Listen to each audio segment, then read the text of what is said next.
नमस्कार, मैं अमित सूर्यवंशी स्वागत करता हूं आपको अपने चैनल सूर्यवंशी योगा में। आज आगे बढ़ने से पहले मैं आप सभी को दिल से आभार व्यक्त करना चाहता हूं, क्योंकि आपने जो पिछली वीडियो को जो प्यार और स्नेह दिया है वो बहुत ही अभूतपूर्व था। उसके लिए आपका बहुत बहुत आभार। आशा करता हूं कि आपका प्रेम और आशीर्वाद इसी तरह से आगे भी मिलता रहेगा। तो दोस्तों, हमने पिछले वीडियो में पवन मुक्तासन भाग 1 के बारे में जाना था। आज हम पवन मुक्तासन 2 की चर्चा करने जा रहे हैं। तो दोस्तों, जो लोग अभी अभी जुड़ रहे हैं या नए जुड़ रहे हैं, उनके लिए मैंने पवन मुक्तासन भाग 1 का लिंक डिस्क्रिप्शन बॉक्स में दे दिया है, वो वहाँ से देख सकते हैं। तो पवन मुक्तासन भाग 2 के बारे में चर्चा करते हैं। पवन मुक्तासन भाग 2 जो है वो 8 आसनों का समूह है, जिसे हम लोग पाचन या उदर समूह भी कहते हैं, क्योंकि पाचन या उदर से जुड़ा हुआ है। तो इसका मुख्य काम जो है वो हमारे पाचन संबंधी जो गड़बड़ियां हैं, जो विकार हैं, उसे ये दूर करता है। जैसे पाचन संबंधी विकार में आपका कब्ज, अम्लता, अपच, बदहजमी, भूख न लगना, अब पाचन की कमजोरी, ये सभी आ जाते हैं। तो ये इन सभी को तो दूर करता ही है, साथ साथ ये अभी के जो गंभीर समस्याएं हैं, जैसे मधुमेह, मोटापा, यौन विकार, इन सभी को ये दूर करता है। लेकिन दोस्तों, एक बात का ख्याल आप लोग को रखना होगा कि पवन मुक्तासन भाग 2 का जब हम अभ्यास करें तो कुछ बातें आपको दिमाग में रखनी होंगी। जैसे जो लोग गंभीर हृदय रोग से पीड़ित हैं, या जिनका उच्च रक्तचाप है, जो साइटिका, स्लिप डिस्क इत्यादि से जो ग्रस्त हैं, या जिनका हाल में ही कोई शल्य क्रिया हुआ है यानी ऑपरेशन हुआ है, वो लोग इसका अभ्यास ना करें, या अभ्यास करने से पूर्व आप अपने डॉक्टर से परामर्श ले सकते हैं। अब उसके बाद दूसरी बात ये है कि इसका अभ्यास करने के लिए आपको मजबूत पेट और उदर की यानी पेट की ज़रूरत पड़ती है। मजबूत पेट का मतलब है पेट में शक्ति होनी चाहिए। तो क्योंकि इसमें पैरों को उठाना होता है, वो तो आगे देख लेंगे हम लोग। तो इसलिए आप एक बार ही आठों को अपने अभ्यास में ना जोड़ें।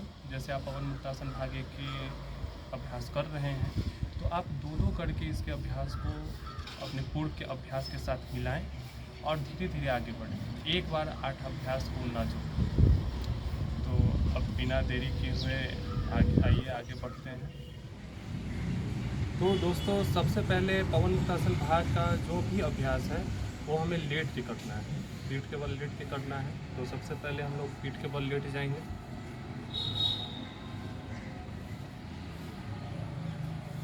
पीठ के बल लेटते हैं। सबसे पहले ध्यान दें कि आपका शरीर, आपका श्वास, शरीर को शिथिल करना है और श्वास को सामान्य होने देना है। जब तक शरीर शिथिल न हो, शिथिल होने का अर्थ है कि कोई भी आपके जोड़ में अकड़न जकड़न ना हो, कहीं भी कड़ापन ना हो, और दूसरी बात कि श्वास की गति जो है वो सामान्य होनी चाहिए। तो जब ये दोनों हो जाए तो अभ्यास के लिए हम तैयार हैं। तो पहला अभ्यास इसका जो है उसे हम लोग पादोत्तनासन कहते हैं। तो इसमें क्या करना है, पंजों को एक साथ रखें, हथेलियाँ जमीन की ओर करेंगे। अब दाहिने पैर को ऊपर उठाना है, जितना सीधा हो सके उतना उठाना है, मतलब आपसे जितना संभव हो सके उतना उठाना है। पैर को ऊपर उठाते समय हम लोग सांस लेंगे और वहाँ अंतिम स्थिति में सांस को रोकना है 3 सेकंड के लिए, और धीरे धीरे पैरों को नीचे वापस लाना है। लेकिन गति पर आप ध्यान देंगे कि ऊपर और नीचे ये बहुत ही कंट्रोल वे में होना चाहिए, इस पर पूरा नियंत्रण होना चाहिए। तो ठीक है, अभ्यास शुरू करते हैं। सांस लेते हुए पैर को उठाना है, अंतिम स्थिति में सांस को रोकना है 3 सेकंड के लिए, फिर वापस नीचे आना है, सांस रोकना है।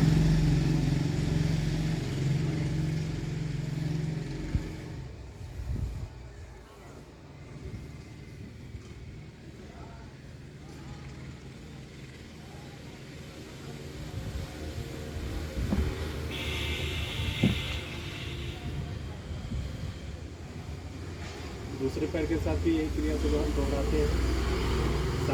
सांस लेंगे, पैर को ऊपर उठाते समय वहाँ रोकना है 3 सेकंड के लिए, फिर नीचे ले आना है पैर, सांस छोड़ देंगे।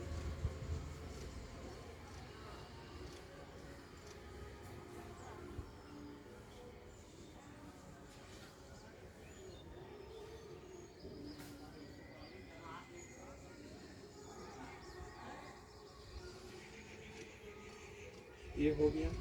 अब इसका उच्च अभ्यास भी है। उच्च अभ्यास में आपको दोनों पैर को एक साथ ऊपर करना है और एक साथ नीचे करना है। तो ये जब तक आपके उदर में जब तक पर्याप्त शक्ति ना हो तब तक आप इस अभ्यास को ना करें, तब तक आप प्रारंभिक अभ्यास को ही करें। तो आइए शुरू करते हैं। हथेलियाँ की स्थिति वही रहेंगी, सांसों की गति भी वही रहेगी। सांस वैसे ऊपर उठाते समय सांस लेना है, फिर 3 सेकंड के लिए रोकना है, फिर नीचे लाना है। गति बहुत ही कंट्रोल में।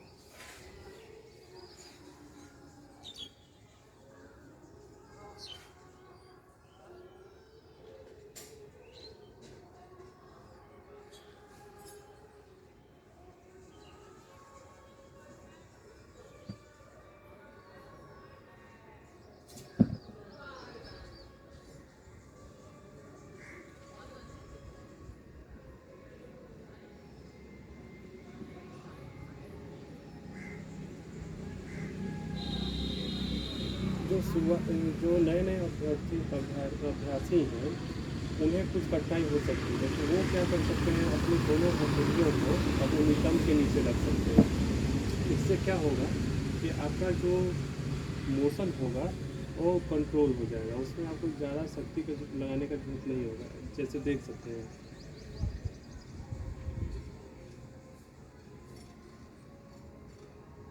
इसमें पैरों को नीचे करने वक्त आपको बहुत ही लाभ मिलेगा, बहुत ही सहूलियत होगी। तो अब दूसरा अभ्यास करते हैं।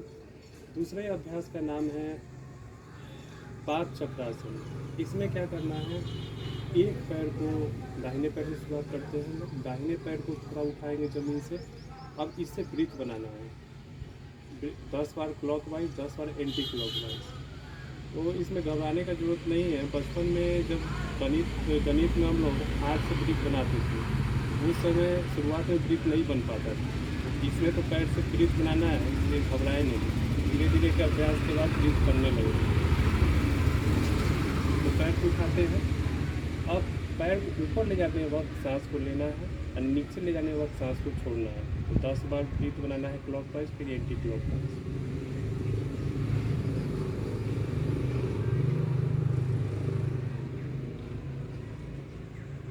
अब एंटी क्लॉकवाइज।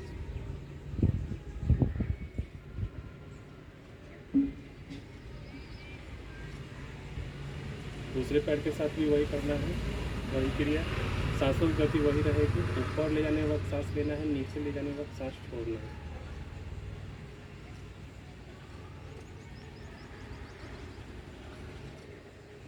अब एंटी क्लॉकवाइज।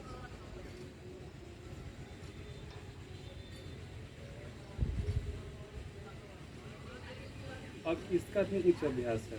इसके उच्च अभ्यास में क्या करना है कि आपको दोनों पैरों को एक साथ चक्र बनाना है। दोनों पैरों से एक साथ ब्रिज बनाना है, क्लॉकवाइज एंटी क्लॉकवाइज। इसका अभ्यास भी आप जब तक पर्याप्त शक्ति न हो उदर में या पीठ में तब तक काम करें, तब तक प्रारंभिक अभ्यास करें। और इसका आप आवृत्ति जो है वो 3 से 5 रखें। तो आइए शुरुआत करते हैं।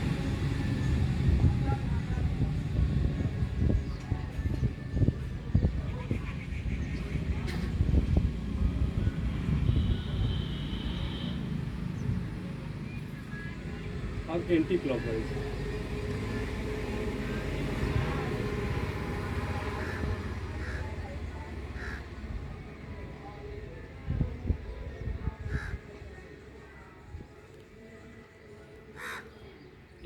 इसका जो 8 अभ्यास है उसमें आप हर एक अभ्यास के बीच में 30 सेकंड का रेस्ट ले सकते हैं। मतलब सांसों को आप सामान्य होने दें, फिर दूसरे अभ्यास की ओर बढ़िए। तो अब तीसरा अभ्यास जो है इसका वो है पाद संचालन आसन। पाद संचालन आसन में क्या करना है, जैसे हम लोग साइकिल चलाते थे बचपन में, बस वही क्रिया को दोहराना है, लेकिन थोड़ी सजगता के साथ। तो इसमें क्या करना है कि पहले इसमें भी आप दाहिने पैर से शुरुआत कर सकते हैं। दाहिने पैर को थोड़ा उठाते हैं, घुटने को वक्ष की ओर ले जाने वक्त सांस को छोड़ना है और पैर को आगे ऊपर और आगे ले जाने वक्त सांस को लेना है, सांस छोड़ना है, सांस लेना है। तो ये क्रिया को करें 10 बार।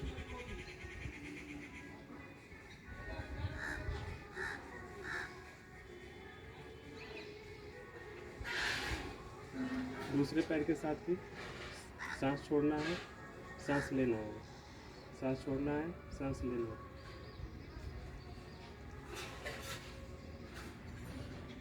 अब इसका उच्च अभ्यास जो है दोनों पैरों को एक साथ, जैसे दोनों पैर के साथ साइकिल चलाते थे, बस पैडल मारते थे, बस वही करना है।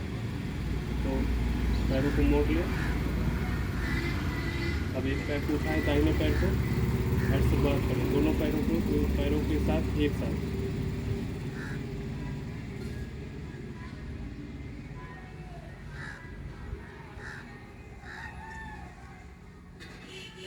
अब उल्टा भी, इसका उल्टा भी करना है।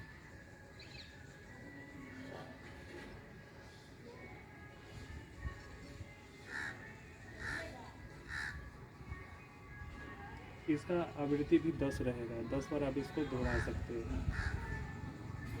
अब अगला अभ्यास जो है वो सुप्त पवन मुक्तासन है। सुप्त पवन मुक्तासन में क्या करना है आपको कि एक पैर को मोड़ के इस प्रकार रख लेना है, हथेलियों को कैंची नुमा फंसाएंगे और पैर को थोड़ा उठाएंगे। अब इस घुटने को इस प्रकार पकड़ लेना है। अब घुटना को वक्स की ओर लाना है और सर को भी उठाना है, और इस नाक को और घुटने को एक साथ मिलाने का प्रयास करना है। शुरुआत में नहीं मिल पाएगा, लेकिन कोई दिक्कत की बात नहीं है, जहाँ तक संभव हो वहाँ तक लाएँ। और जब शरीर को ऊपर उठाएं तो सांस छोड़ना है। अंतिम स्थिति में सांस को रोकना है 3 सेकंड के लिए। तो आइए शुरुआत करते हैं।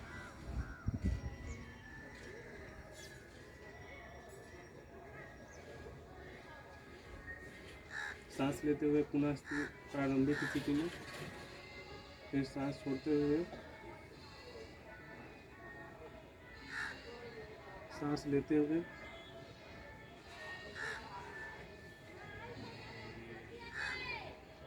यह ध्यान रखें कि दूसरा पैर जो है वो ज़मीन पे ही रहेगा, उसे मोड़ना नहीं है। अब दूसरे पैर के साथ भी अभ्यास करते हैं हम लोग। उसी तरह से हाथ को कैंची नुमा फंसा के घुटने को पकड़ लेना है, सर को उठाना है, घुटने को वक्स की ओर लाना है, नाक और घुटने को मिलाना है। ऊपर उठते समय सांस छोड़ना है और अंतिम स्थिति में सांस को रोकना है, और फिर धीरे धीरे वापस आते समय सांस लेना है।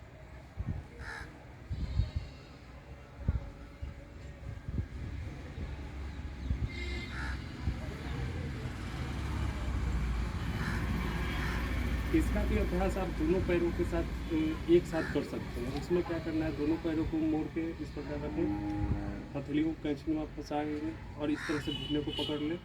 अब क्या करना है, सांसों की गति उसी प्रकार रहेगी। ऊपर उठते समय सांस को छोड़ना है, अंतिम स्थिति में सांस को रोकना है और वापस आते समय सांस लेना है।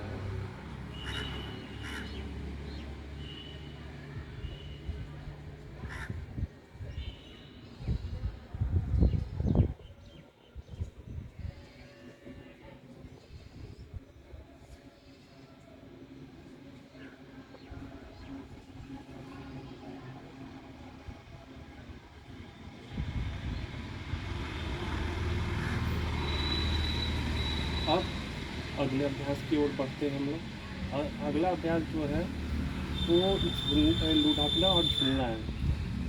ये हम सभी ने बचपन में खूब किया है और माँ की डांट भी बहुत सुनी। तो ये खेल में पहले हम लोग करते थे, लेकिन अभी पूरी सजगता के साथ करूँगा। तो आइए शुरुआत करते हैं। ये 2 चरणों में होगा। पहले चरण 1 की बात करते हैं। पैरों को मोड़ लें, पंजे और घुटने एक साथ मिले हुए रहेंगे। उसके बाद क्या करना है, हाथों को कैंची में फंसा के सर के पीछे रखें, दोनों कोहनियाँ ज़मीन का स्पर्श करती रहेंगी। अब क्या करना है, पैरों को उठाना है, सांस लेना है। पैर को उठाते वक्त सांस लेना है। अब बाईं ओर लुढ़कना है। तो जब बाईं ओर लुढ़कें तो सांस को छोड़ना है। फिर शुरुआत पहले करते हैं हम लोग, बाईं ओर घूमेंगे हम लोग, सांस लुढ़क जाएंगे और सांस को छोड़ना है उस समय। फिर मध्य में सांस लेते हुए मध्य में आना है, सांस लेते हुए मध्य में आ गए। अब फिर सांस छोड़ते हुए दाहिनी ओर मुड़ना है, लुढ़क जाना है। फिर सांस लेते हुए मध्य में, ये 1 हुआ। तो इसी प्रकार आप 3 बार कर सकते हैं।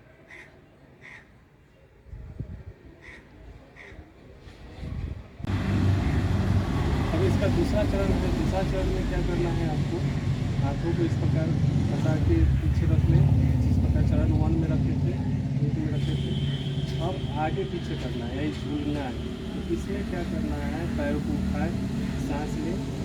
अब पीछे आने वक्त सांस को लेना है, आगे आने वक्त सांस को छोड़ना है। लेकिन इसमें एक चीज़ का ध्यान रखें कि 3 बार झूलना है और चौथे बार में शक्ति लगा के थोड़ा तेज गति करके ऊपरी बैठ जाना है। तो अभ्यास देखते हैं हम लोग।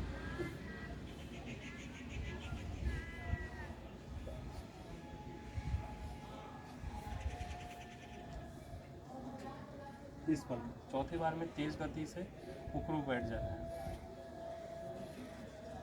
फिर दूसरी बार देखते हैं।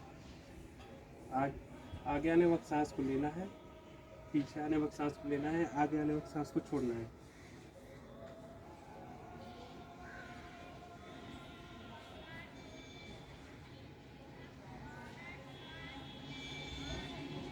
तो ये था झूलना लुढ़कना, ठीक है। अब अगला अभ्यास जो है हमारा सुप्त उदराकर्षणासन है। सुप्त उदराकर्षणासन में क्या करना होगा,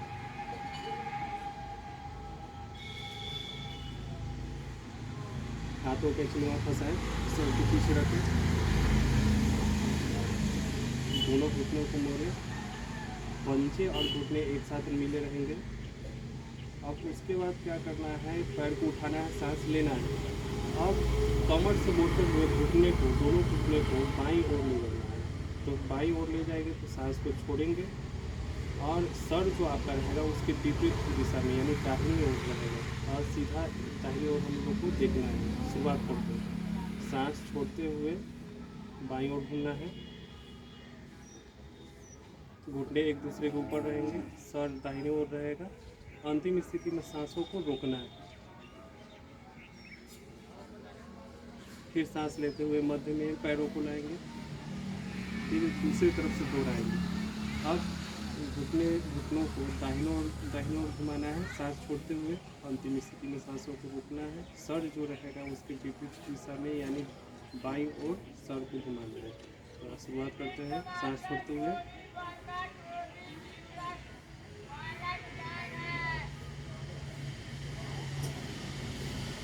सांस लेते हुए वापस आ गए।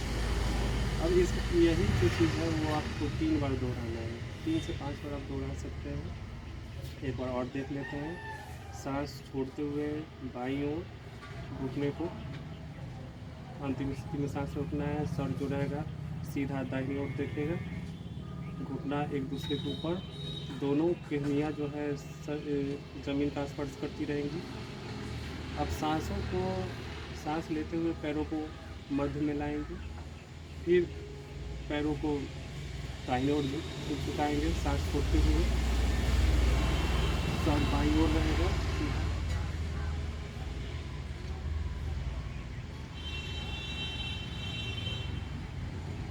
तो ये था अभ्यास सुप्त उदराकर्षणासन का। अब अगला अभ्यास जो है आपका सब उदराकर्षणासन है। सब उदराकर्षणासन में क्या है कि आपको दोनों हथेलियाँ इस प्रकार फैलानी है, दोनों हथेलियाँ को फैला लें। अब दाहिने पंजे को बाईं घुटने के पास रख लें इस प्रकार। अब उसके बाद बाएं हथेली से दाहिने घुटने को पकड़ें। अब उसके बाद क्या करना है हमको कि इस हाथ के सहारे से दाहिने घुटने को बाईं तरफ ज़मीन का स्पर्श करवाना है। तो जब ये पैर घुटने को झुकाए तो सांस छोड़ना है और उसके बाद सर को जो है इसके विपरीत दिशा में, यानी दाहिनी ओर देखना है। दाहिनी ओर का जो हाथ का जो अनामिका है उसको आपको देखना है, नज़र उधर रहेगी। तो सांस छोड़ते हुए घुटने को ज़मीन की ओर ले जाएं और अंतिम स्थिति में लंबा और गहरा सांस लेना है। सांस छोड़ते हुए ज़मीन की ओर, उसके अंतिम स्थिति में आप गहरा और लंबा सांस श्वसन करेंगे।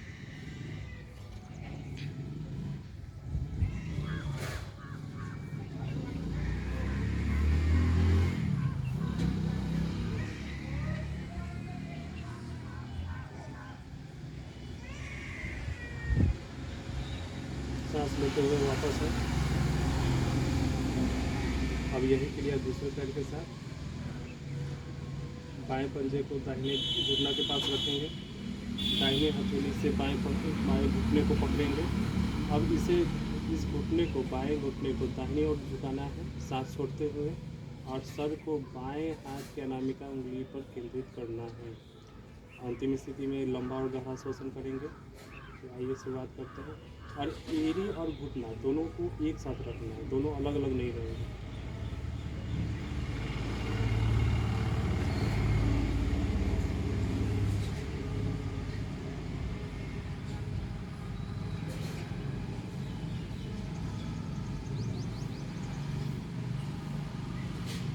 वापस आते हैं,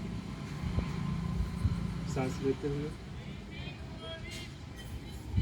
कुछ देर के लिए रिलैक्स हो जाए, 30 सेकंड के लिए रिलैक्स हो, सांसों को सामान्य होने पे, तो फिर अपना अगला अभ्यास, अंतिम अभ्यास है वो करेंगे। अंतिम अभ्यास जो है वो नौकासन का है। नौकासन के लिए क्या करना है कि आपको शरीर को भी उठाना है, पैर को भी उठाना है, लेकिन शरीर और पैर जो है एक समान रहना चाहिए। ये नहीं कि पैर ज़्यादा ऊपर रहे, सर ऊपर तो ज़्यादा ऊपर रहे, दोनों को एक समान। हथेलियाँ जांघों पे, इसमें सांस छोड़ते हुए ऊपर की ओर उठाना है शरीर को और पैर को। शरीर का पूरा जो संतुलन है वो आपके नितंब पे रहेगा। इसमें आपका सर, कंधा, हाथ, एक पीठ, ये सभी उठ जाएगा। तो आइए शुरुआत करते हैं।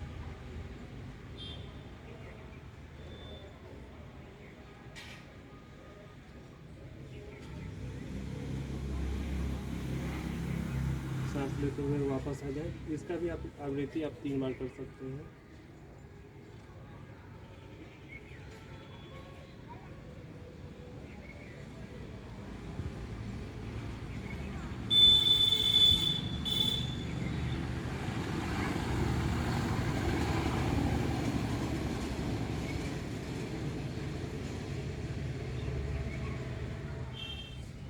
तो दोस्तों, ये था पवन मुक्तासन भाग 2 का अभ्यास जिसे आज हम लोग ने सीखा। आप अपने सुझाव या जो भी समस्या हैं उसे आप कमेंट बॉक्स के जरिए मुझ तक पहुंचा सकते हैं। अगर दोस्तों वीडियो अच्छा लगा तो आप उसे लाइक और शेयर ज़रूर करें, और चैनल को ज़रूर सब्सक्राइब कर दें, और बेल बटन को भी दबाना ना भूलें। और तो मिलते हैं जल्दी ही दूसरे वीडियो के साथ। तब तक के लिए धन्यवाद।